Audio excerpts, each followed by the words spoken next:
지금부터 2020년 4월 5일 온육교회 주일 예배를 시작하도록 하겠습니다.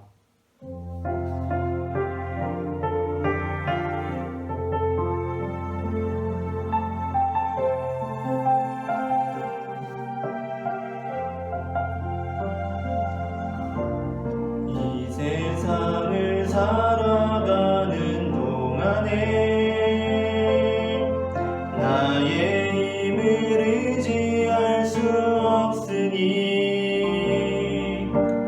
기도하고 낙심하지 말 것은 주께서 참 소망이 되심이라. 하나님의 꿈이 나의 비전이 되고 예수님의 성품이 나의 인격이 되고 성령님의 권능이 나의 능력이 되길 원하고 바라고 기도합니다. 주의 길을 걸어가는 동안에 세상에 곧 의지할 수 없으니 감사하고 낙심하지 말 것은 주께서 참 기쁨이 되심이라. 하나님의 꿈이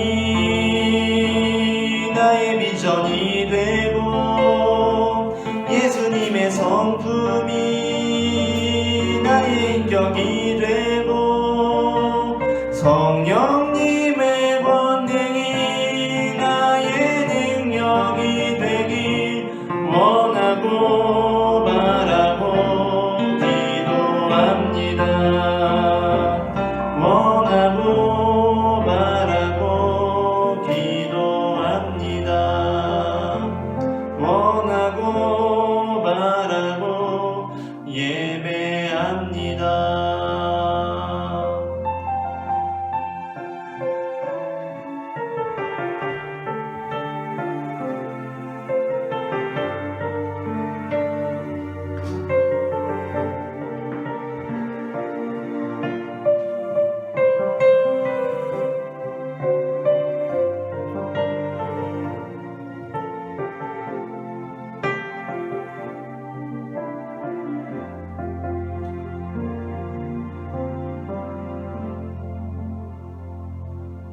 다 같이 기도드리겠습니다. 만물을 창조하신 만유의 주 하나님, 주께서 세계 만물을 지으시고 주관하시며 섭리하시니 이 모든 것들이 주님의 것입니다. 또한 사람을 하나님 형상대로 지으시고 복 주셨으니 우리에게 있는 모든 소유물을 비롯하여 시간도 생명도 환경도 상황도 역사도 다 주님의 것입니다. 은혜로우신 하나님, 우리는 하나님께서 주신 선한 양심을 잘 지키지 못하고 최초의 인간 아담으로부터 물려받은 죄의 피로 말미암아 욕심과 수많은 죄악으로 인생을 살며 이 세상에서 영원히 살 것처럼 행세했습니다.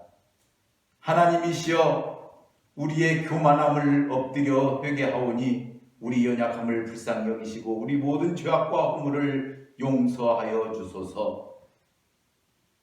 대속의 은총으로 우리를 용서하여 주신 하나님, 지금은 온 교회가 사순절을 기념하며 주님께 가까이 나아가는 때입니다.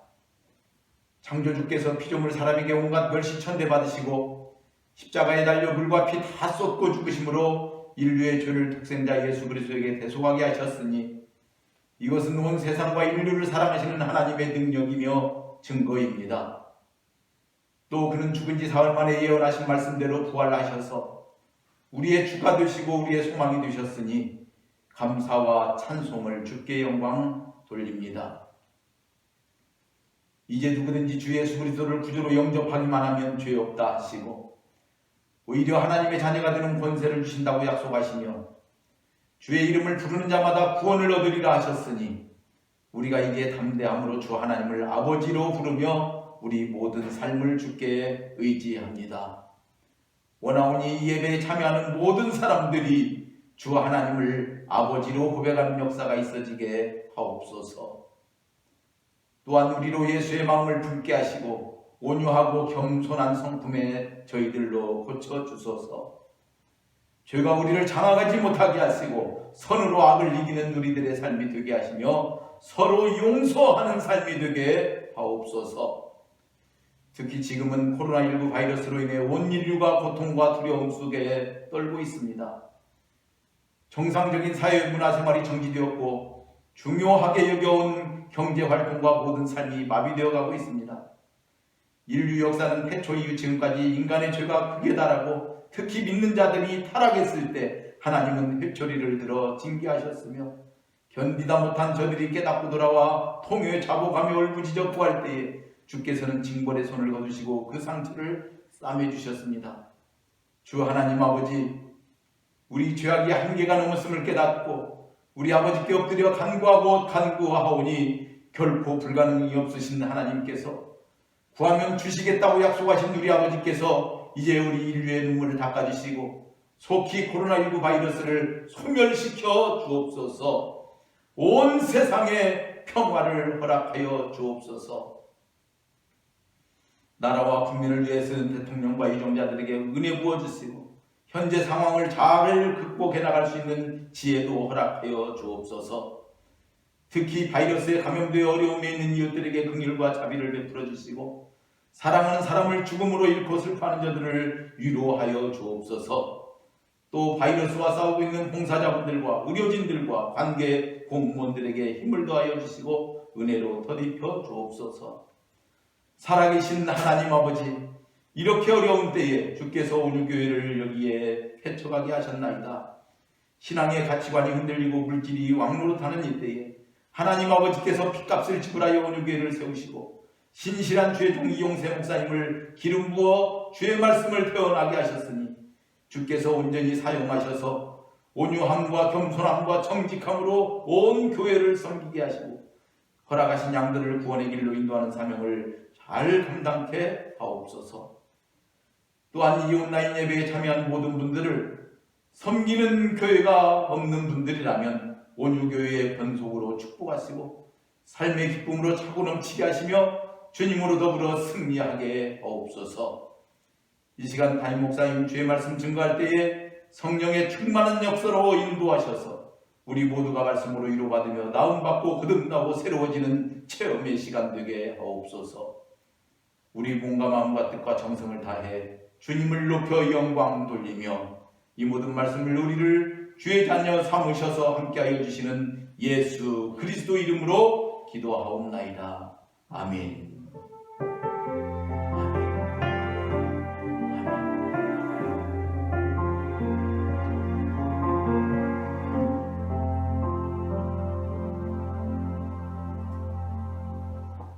이 시간 하나님께서 우리에게 주신 말씀은 마태복음 1장 1절부터 17절 말씀까지입니다.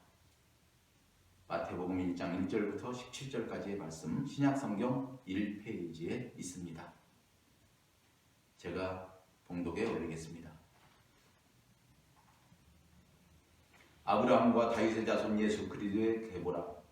아브라함이 이삭을 낳고 이삭은 야곱을 낳고 야곱은 유다와 그의 형제들을 낳고 유다는 다말에게서 베레스와 세라를 낳고 베레스는 헤스론을 낳고 헤스론은 람을 낳고 람은 아미나답을 낳고 아미나답은 나손을 낳고 나손은 살몬을 낳고 살몬은 라합에게서 보아스를 낳고 보아스는 율색에서 오벳을 낳고 오벳은 이새를 낳고 이새는 다윗 왕을 낳으니라. 다윗은 우리아의 아내에게서 솔로몬을 낳고 솔로몬은 르호보암을 낳고 르호보암은 아비야를 낳고 아비야는 아사를 낳고 아사는 여호사밧을 낳고 여호사밧은 요람을 낳고 요람은 우시아를 낳고 우시아는 요담을 낳고 요담은 아하스를 낳고 아하스는 히스기야를 낳고 히스기야는 므낫세를 낳고 므낫세는 아몬을 낳고 아몬은 요시아를 낳고 바벨론으로 사로잡혀갈 때에 요시아는 여고냐와 그의 형제들을 낳으니라.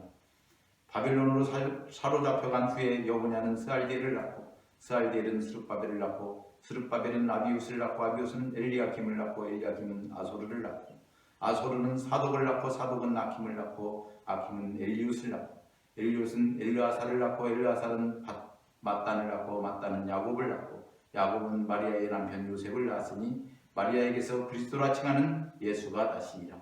그런즉 모든 대수가 아브라함부터 다윗까지 연례되어 다윗부터 바벨론으로 사로잡혀갈 때까지 연례되어 바벨론으로 사로잡혀간 후부터 그리스도까지 연례되더라. 아멘.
주시옵소서. 하나님, 내 뜻과 나의 생각을 내려놓고 주님 앞에 나아갑니다. 주님께서 이 시간 나의 영혼을 붙들어 주시옵소서.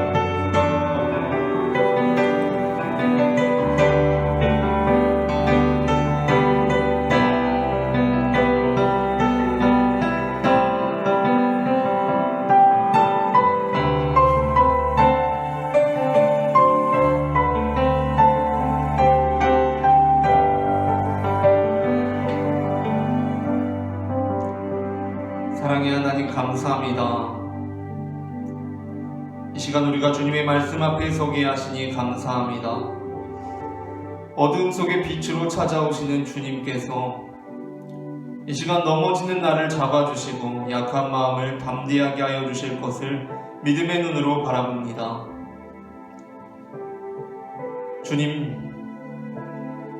주님을 보게 하여 주시옵소서. 나를 붙들어 주시옵소서. 내 뜻과 내 생각 내려놓고 주님의 음성을 기다립니다. 말씀하여 주시옵소서. 살아계신 주 예수 그리스도의 이름으로 기도합니다. 아멘. 이 시간 예배의 자리에 오신 여러분을 축복합니다. 오늘 저는 앞서 읽은 마태복음 1장 1절부터 17절까지의 본문으로 예수 그리스도의 계보라는 제목의 설교를 하려고 합니다. 전해지는 말씀 가운데 하나님의 은혜가 있기를 바랍니다. 마태복음 기자는 예수 그리스도의 계보를 제시하면서 복음서를 시작하고 있습니다. 그 이유는 마태복음을 읽는 독자들에게 예수 그리스도는 아브라함과 다윗의 자손임을 분명히 보여주기 위함이었습니다. 그러니까 우리가 구주로 믿고 있는 예수 그리스도께서는 유대 메시아적 관점에서 볼 때 어디서 갑자기 튀어나온 사람이나 출신과 신상이 불명확한 분이 아니라 확실한 근본을 가지고 계신 분이라는 것을 마태복음 기자는 독자들에게 보여주고자 했던 것입니다. 그러니까 이제 마태복음의 기자가 마태복음을 시작하는데 예수 그리스도의 계보를 우리한테 펼쳐주면서 복음서를 시작하고 있다는 거예요. 그런데 그 이유가 뭐냐? 그 이유는 바로 예수 그리스도께서는, 우리가 믿고 있는 예수 그리스도는 유대 메시아적 관점에서 근본이 확실한 분이라는 거예요. 아브라함과 다윗의 계보에서 나온 분이라는 거예요. 어디서 갑자기 튀어나온 분이 아니라고, 출신과 신상이 불명확한 분이 아니라는 것을 보여주기 위해서 마태복음 기자는 복음서를 시작하자마자 예수 그리스도의 계보를 펼쳐주고 있습니다. 하지만 예수 그리스도의 계보를 다룬 오늘의 본문은 그러한 표면적인 의미와 더불어 보다 심층적인 의미를 함께 지니고 있습니다. 오늘 저는 그 심층적인 의미에 대해서 살펴보고 그것이 또 우리의 삶에 어떠한 의미를 주는지 나눠보려고 합니다. 그러니까 무슨 얘기냐면, 일단 마태복음의 기자가 복음서를 시작하면서 예수 그리스도의 계보를 펼쳐주고 있어요. 그 의미, 표면적인 의미는 분명히 무엇이냐면 예수님께서 아브라함과 다윗의 자손이다, 확실한 근본을 가지고 계시다라는 그 표면적인 의미와 더불어서 더 심층적인 의미가 있다라는 거예요. 그 심층적인 의미에 대해서 나눠보려고 합니다. 오늘 본문의 심층적인 의미를 알기 위해서는 먼저 아브라함과 다윗의 자손 예수 그리스도의 계보라 라는 1절 말씀의 계보를 조금 다른 각도에서 읽을 필요가 있습니다. 1절에서 아브라함과 다윗의 자손 예수 그리스도의 계보라 라고 말하고 있지 않습니까? 여기서 이 계보를 조금 다른 각도에서 읽을 필요가 있다는 거예요. 여러분, 계보라는 것은 우리가 익히 알고 있는 것처럼 어떠한 것을 말합니까? 혈연관계와 상속관계를 다룬 내용들을 일컫는 것이라고 할 수 있습니다.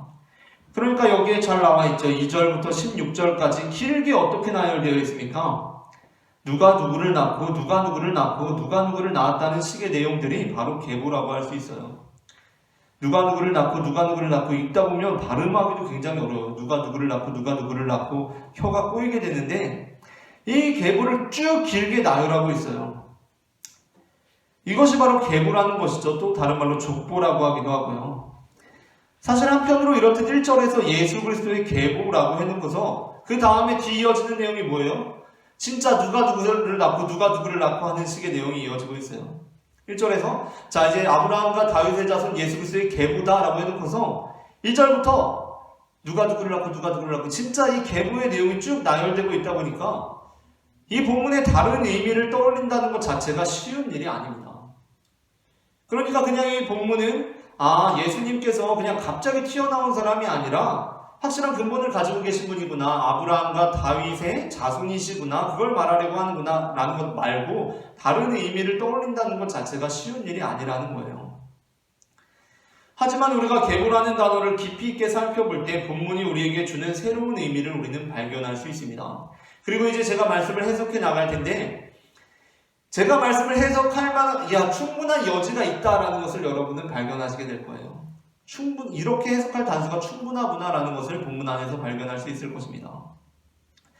오늘 본문의 1절 말씀, 아브라함과 다윗의 자손 예수 그리스도의 계보라라는 구절에서 계보의 헬라어 원문은 제네시스입니다. 앞서 제네시스라는 단어는 말씀드린 대로 1차적으로 계보라는 뜻을 가지고 있습니다. 따라서 단순하게 예수 그리스도의 계보 혹은 예수 그리스도의 족보라고 옮기는 것, 이렇게 번역하는 것이 잘못된 것이 아닙니다. 분명히 표면적인 의미는 그것을 뜻하고 있습니다. 하지만 제네시스라는 단어는 또 다른 뜻도 가지고 있는데 그것은 바로 창세기라는 뜻입니다. 제네시스, 이 계보라고 번역된 제네시스가 다른 뜻이 있는데 바로 창세기라는 뜻을 가지고 있다는 거예요. 또 창세기라는 것 말고 역사를 뜻하기도 하고요. 또 창세기와 관련해서 새로운 창조를 뜻하기도 하고, 혹은 그렇게 해서 창조될 세계를 뜻하기도 합니다. 이러한 뜻으로 1절의 말씀을 다시 읽게 된다면 어떻게 읽을 수 있겠습니까? 오늘 본문의 1절의 의미는 단순히 아브라함과 다윗의 자손 예수 그리스도의 계보라라고 읽을 수도 있지만, 나아가서 원문대로 읽자면 어떻게 읽을 수 있어요? 예수 그리스도의 제네시스라. 이 말은 무슨 예수 그리스도의 자가용이라는 것이 아니라 아브라함과 다윗의 자손 예수 그리스도의 창세기라는 뜻이죠. 또는 예수 그리스도가 펼치실 역사다라는 것입니다.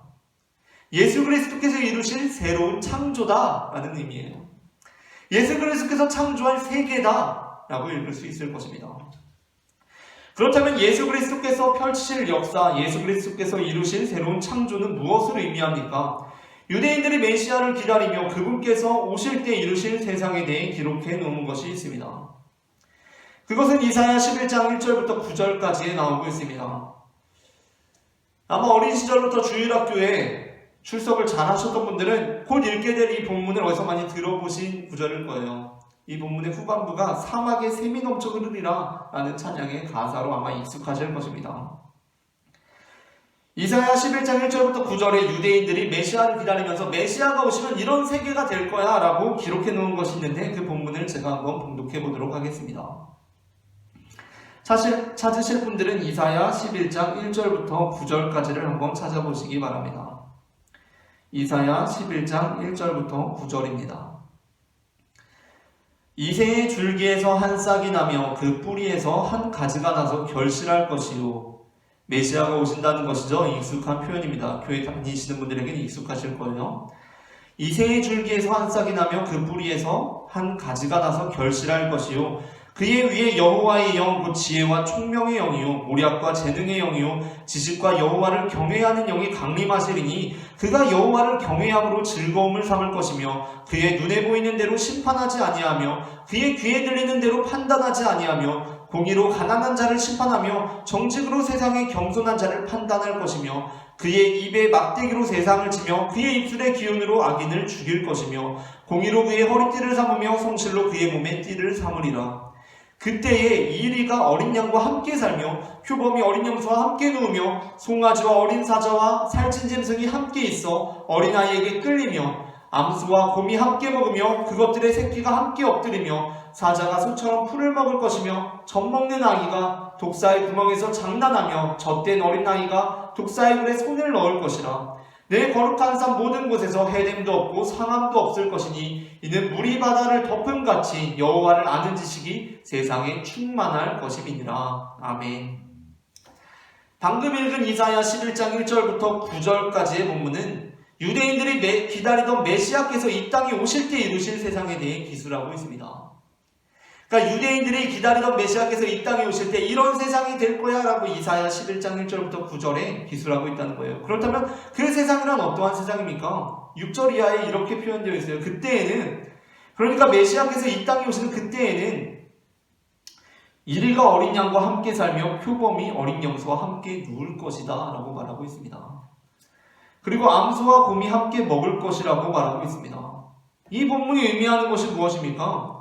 메시아가 이 땅에 오시면 이 땅의 억압적인 차별들이 사라질 것이라는 얘기입니다.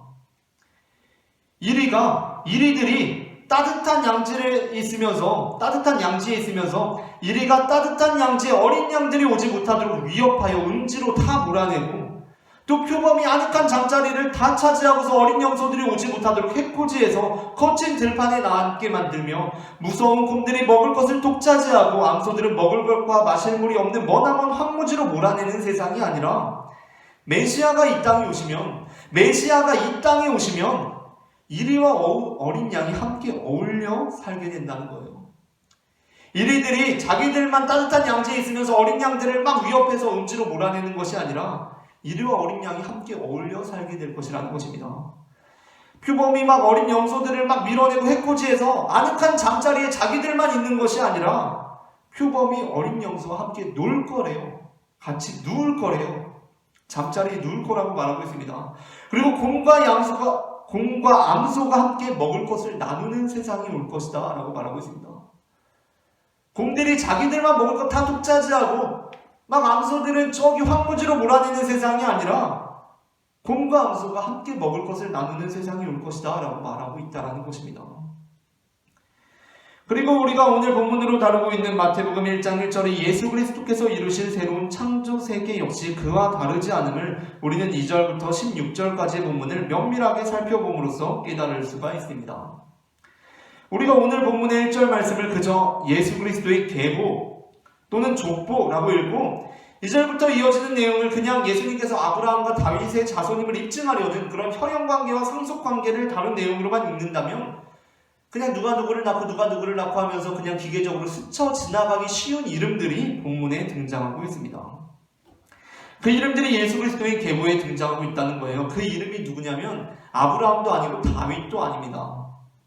그 이름은 바로 다말과 라합과 룻과 우리아의 아내 그리고 마리아라는 여자들의 이름들입니다. 바로 이 여자들의 이름들이 예수 그리스도께서 이루실 새로운 창조 세계에 대한 상징을 마태복음을 시작하면서 우리에게 보여주는 것이라고 할 수 있습니다. 그러니까 예수 그리스도의 계보에 그냥 읽으면 쉽게 스쳐가기 쉬운 이름들이 있는데 다말, 라합, 룻 이런 이름들이 등장하는데 이것이 바로 예수 그리스도께서 이 땅 가운데 오셨을 때 펼치실 새로운 세계에 대한 상징을 우리에게 보여주고 있다는 거예요. 사실 유대 사회에서 계보나 족보를 작성할 때에는 여자들의 이름이 결코 기재될 수가 없는 것이었습니다. 사실 유대 사회에서 계보나 이런 족보, 공적인 문서를 작성할 때 여자들의 이름은 결코 기재될 수가 없었어요. 여자 이름은 기재를 해서는 안 되는 거예요. 이미 우리가 잘 알고 있듯이 남녀 차별이라는 것은 인류 역사에 매우 뿌리 깊은 것이고요. 또 보편적으로 만연했던 사회적인 현상입니다. 그리고 지금도 어느 문화권에서는 매우 폭력적이고 억압적인 방식으로 벌어지고 있죠. 인류가 함께 풀어나가야 할 과제이기도 합니다. 이러한 남녀차별이 바로 유대 사회에서도 역시나 있었던 거예요. 여자의 이름이라는 것은 그냥 여자의 이름이라는 그 이유만으로 계보에 적힐 수가 없었다니까요. 여자의 이름은 그냥 다른 이유가 아니라 다른 이유가 아니라 그냥 그가 여자니까 여자의 이름으로 계보에 들어갈 수가 없었어요. 적어서는 안 됐어요. 아주 예외적인 경우가 있기는 했었습니다. 어떠한 경우냐면 여자들이 계보에 들어가는 경우가 있었어요. 어떠한 경우냐면 한 남자를 통해서 여러 아내들이 있었고 그 여러 아내들에게서 여러 아들들이 출산되었을 경우, 그러니까 이조차도 어머니가 다른 여러 아들들을 구분하는 의미로서 굉장히 종속적인 의미로 여자의 이름이 계보에 기재될 수가 있었어요. 결코 여자의 이름이 독자적으로 기록될 수가 없었습니다. 그러니까 무슨 얘기냐면 우리가 성경에 보면 구약시대에도 우리 믿음의 조상들이 아내가 한 명이었던 것이 아니에요. 일부 다처라고 하죠. 한 남편에 여러 아내들이 있다고요. 그리고 거기에서 여러 아들들이 출생이 되겠죠. 그러면 이제 그것을 구분하기 위해서 굉장히 예외적으로 여자들의 이름이 들어가는 경우가 있어요. 엄마로서 들어가는 거죠. 이 남편한테 여러 아들이고 아내가 많으니까 들어가는 거예요. 근데 그럼에도 불구하고 오늘 이 계보는 상관이 없는 게 뭐냐면 오늘 이 계보는 어떻게 나가고 있어요? 오늘 이 계보는 어떻게 나가고 있습니까? 뭐 여러 안에 말할 것도 없이 아브라함부터 예수 그리스도까지 그냥 내리꽂고 있다고. 그냥 일자로 쭉 내려가는 거기 때문에 다른 뭐 아내를 기록할 필요가 없어요. 여자 이름이 기록할 필요가 없는 계보라는 것입니다. 그렇다면 이렇게 여자들의 이름들이 계보에 들어갈 수 없었다라는 것은 무엇을 의미합니까? 여자들의 이름이 계보에 들어갈 수 없었다는 것이 무엇을 의미합니까? 그것은 여자들이 상속에 대한 권리를 행사할 수 없었다라는 것을 뜻합니다.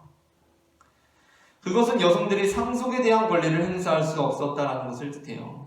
당연히 짐작하실 수 있으시겠지만 이것은 결코 단지 그냥 여자의 이름이 계보에 들어가지 않는다라는 것만을 의미하는 것이 아니죠. 그냥 여자의 이름 계보에 안 들어가는 것 같다가 왜 그렇게 유난을 떨어? 라고 어떤 분들은 얘기할지도 모르겠어요. 그냥 남자의 이름만 정나보지 뭐 그게 유난이야. 그냥 이름 안 들어가는 것 같다가 라고 할지 모르겠지만 조금이라도 감이 있는 사람들은 이게 단지 이 문제만은 아니다라는 것을 감지할 수 있어요.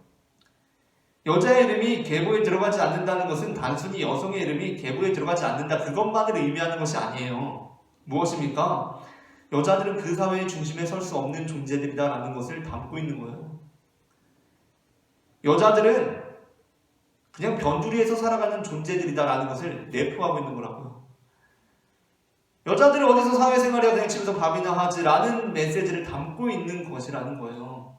여자들의 이름이 계보에 들어가지 않는다라는 것은 바로 그러한 내용들을 모든 것을 함축하고 있는 그 문화라는 것입니다.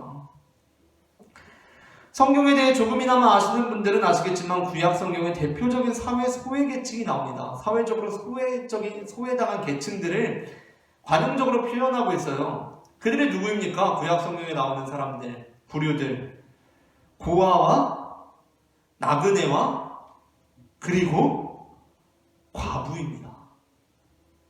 고아와 나그네와 과부예요. 이건 역시 단적으로 여성에 대한 유대사회의 지위를 보여주는 것 중에 하나라고 할 수 있어요. 뭐죠? 소외계층에 과부가 들어가요. 과부. 그럼 사실 당연히 들어가야 되는 것도 뭐예요? 호라비도 들어가야 되잖아요. 호라비도. 근데 호라비는 아니라는 거예요. 호라비는 소외계층이 아니에요. 근데 과부는 소외계층이에요. 남편이 죽은 여자는 소외계층이 되는데 아내가 죽은 남자는 소외계층이 되지 않는다는 거예요. 여성의 지위를 단적으로 보여주는 것이라고 할 수 있겠죠. 이쯤 되면 본문을 이렇게 다시 읽을 수 있을 것 같습니다. 아브라함과 다윗의 자손 예수 그리스도가 새롭게 창조할 세계라. 그렇다면 그 세계는 어떠한 세계입니까? 여자들의 이름도 계보에 들어가는 세계다 라는 것입니다.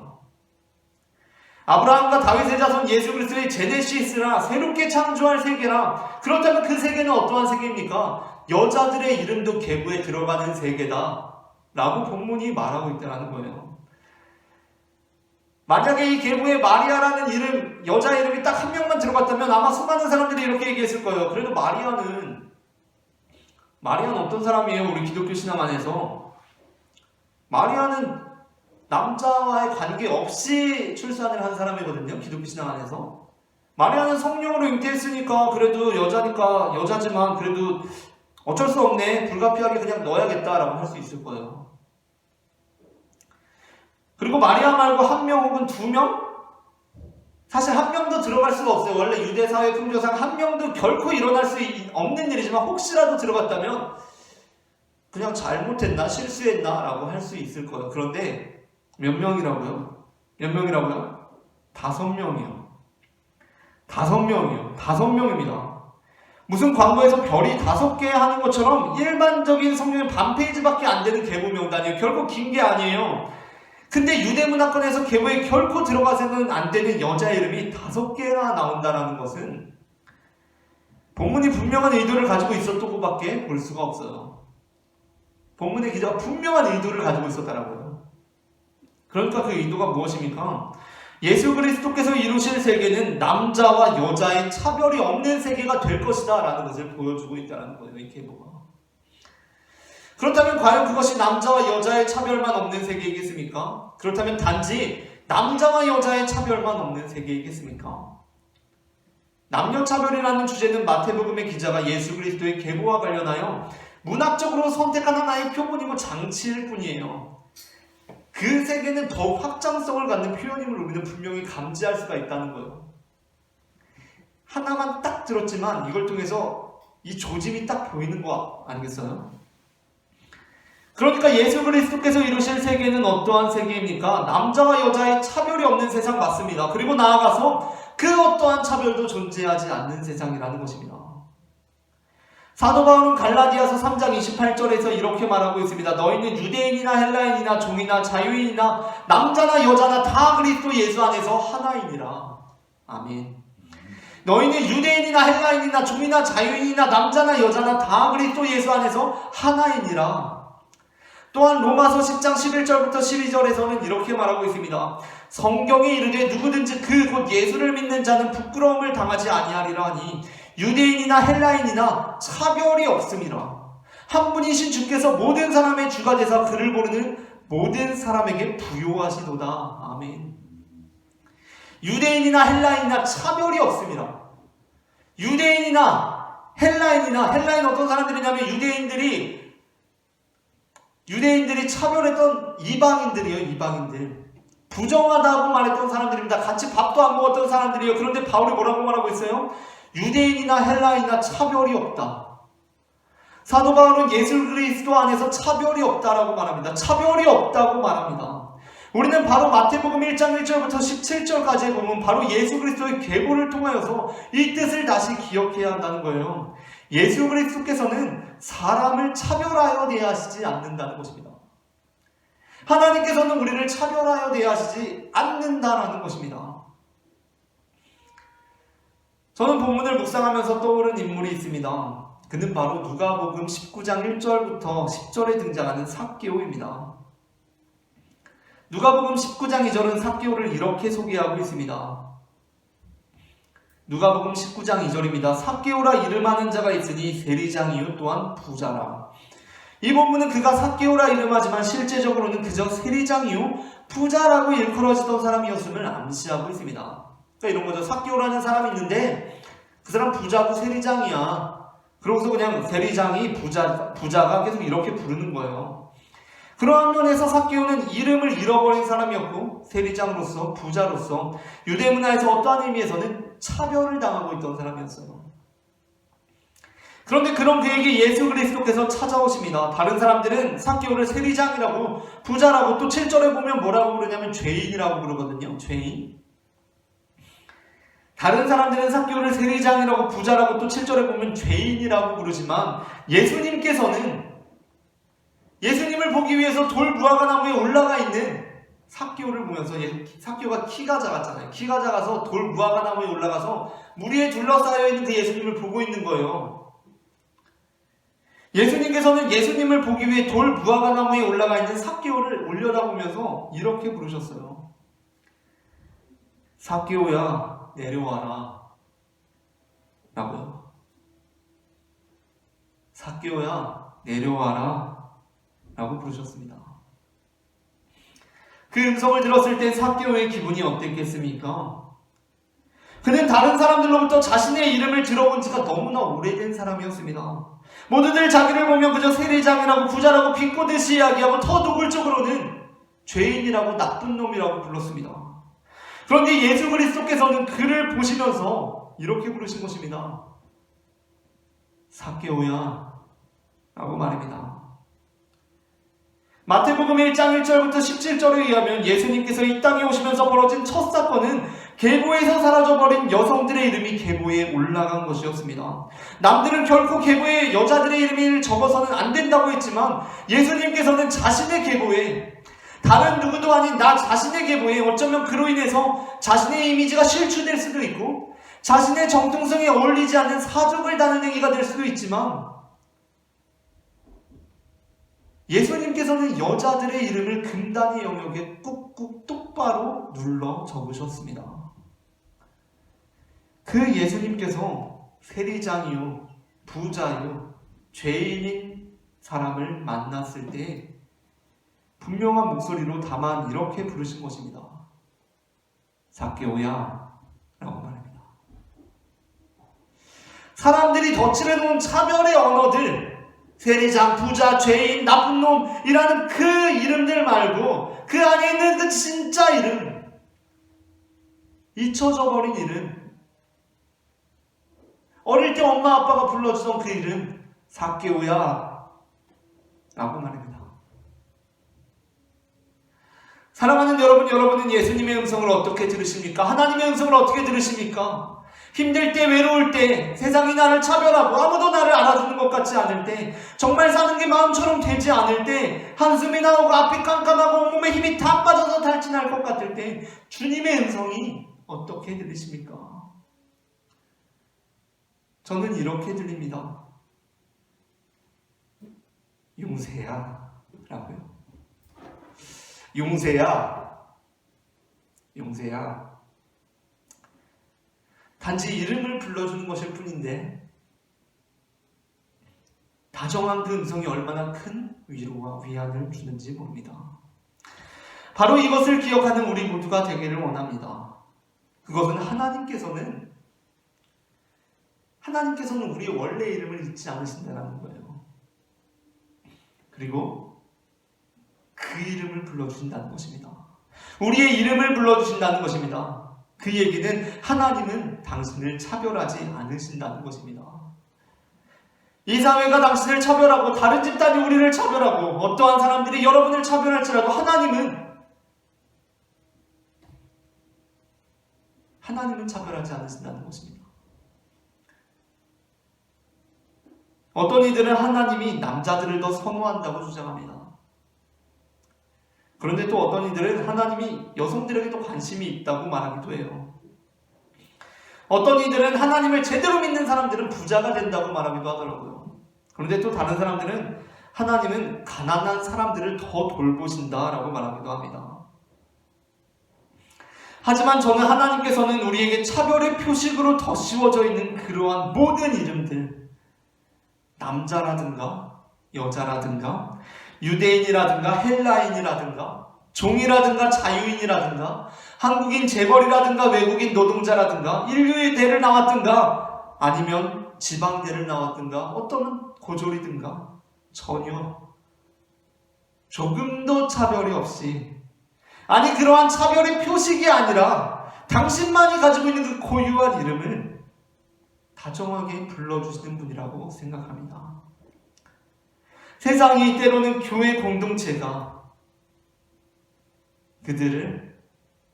우리를 차별하여 대우할지라도 하나님은 그 누구도 차별하지 않으신다라는 것, 하나님은 그 누구도 차별하지 않으신다는 것, 그리고 그 이름을 불러주신다는 것, 차별의 표식이 아니라 그 원래 이름, 그가 가지고 있던 그 원래 이름, 그것을 불러주신다는 것을 저는 마태복음 1장 1절부터 17절 말씀을 근거로 고백합니다.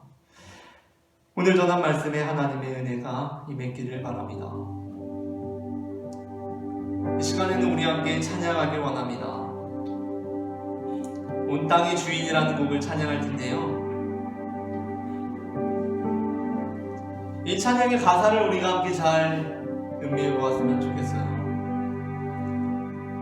온 땅의 주인이 되시는 하나님께서 우리의 이름을 불러주십니다. 그리고 그 사건은 이 어두운 땅 가운데 빛으로 오신 예수 그리스도께서 이 땅 가운데 오시면서 처음으로 하신 일이라는 거예요. 밤하늘의 큰 별과 같이 빛나는 그 예수 그리스도께서 오시면서 하신 일이 잃어버린 이름들을 찾아주었다라는 것입니다. 이 시간 함께 온 땅의 주인 찬양할 때 하나님의 은혜가 우리에게 함께 하기를 바랍니다.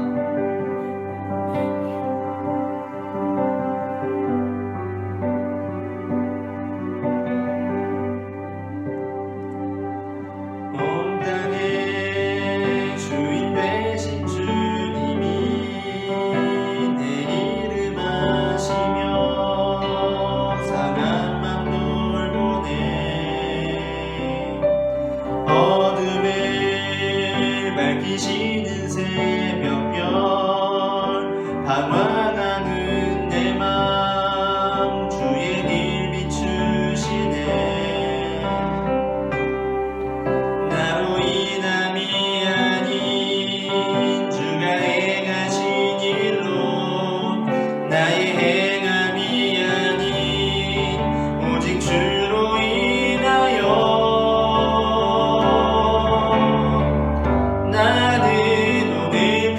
피었다지는 이름 없는 꽃과 같네. 바다에 있는 파도 안개와 같지만 주는 나를 붙드시고 부르짖음 들으시며 날 위하다 하시네. 주님은 나의 죄를 보시고 사랑의 눈으로 날 일으키시네. 바다를 잠잠하게 하시듯 내 영혼의 폭풍 고요케 하시네. 나로 인함이 아닌 주가 행하신 일로 나의 행함이 아닌 오직 주로 인하여 나는 오늘 피었다지는 이름 없는 꽃과 같네.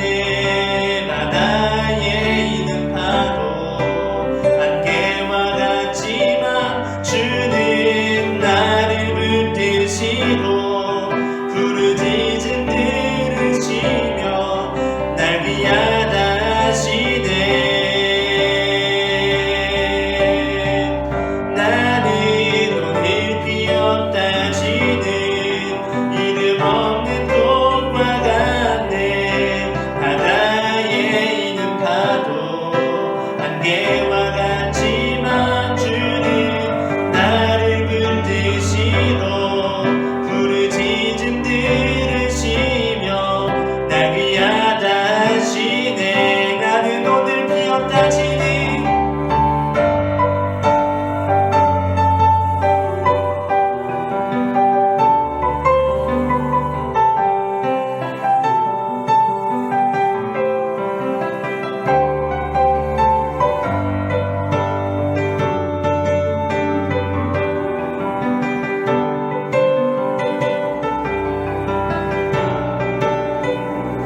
나는 오늘 피었다지는 나는 오늘 피었다지는 이름 없는 꽃과 같습니다.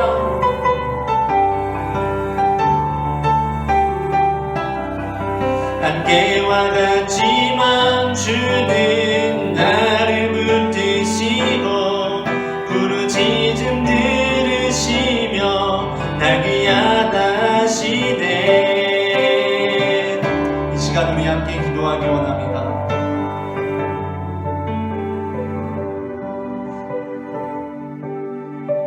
하나님, 나는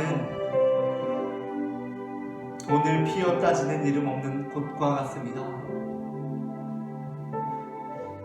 하나님, 나는 오늘 피었다지기만 하면 되는 이름 없는 꽃과 같습니다. 잠깐 잃었다가 사라져버리고 마는 파도와 같습니다. 금방이라도 소멸되어버리고 마는 안개와 같습니다. 그러나 주님, 이 시간 주님께서 우리 삶에 찾아오셔서 우리의 이름을 불러주시는 분임을 고백합니다. 하나님, 그 은혜를 감사합니다. 이 시간 차별하지 않으시는 그 사랑으로 우리를 품어주시고 우리의 삶 가운데 역사하여 주셔서 내가 주님의 그 음성을 듣고 나의 삶에 대하여서 주님께로 다시 한번 나아가는 시간이 될 수 있도록 역사하여 주시옵소서. 이 시간 우리 함께 기도하시겠습니다. 사랑의 주님, 은혜를 감사합니다. 하나님, 이 시간 나의 삶 가운데 찾아와 주셔서 나의 이름을 불러주시고 나의 삶 가운데 역사하여 주시니 주님 그 은혜를 감사합니다. 하나님 아버지, 내가 이제 주님께서 차별하지 않으시는 그 은혜를 베풀어 주신 것을 감사하며 하나님, 그 은혜를 세상 가운데 전하는 자가 될 수 있도록 주님이 역사하여 주시고 붙들어 주시옵소서. 하나님, 이 시간 주님의 음성을 듣기를 원합니다. 하나님, 우리의 이름을 불러주시는 주님의 그 음성을 들을 수 있도록 우리의 길을 열어주시옵소서. 하나님, 삶에 지친 영혼들을 붙들어 주시고 그들의 삶에 찾아가 주시고 그들의 흐르는 눈물을 닦아주시는 하나님 아버지, 이 시간 우리가 통회하는 심령을 가지고 주님 앞에 나아가오니 주님께서 우리를 붙들어 주시옵소서. 아멘.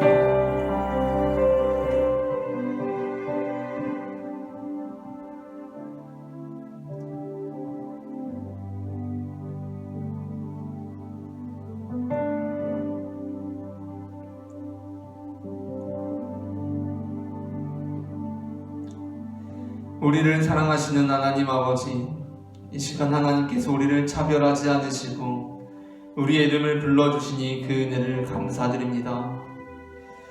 하나님으로부터 차별받지 않는 은혜를 받은 우리가 세상 가운데 살아가면서 그 은혜를 세상 가운데 전하는 하나님 나라의 백성들이 될 수 있도록 도와주시옵소서.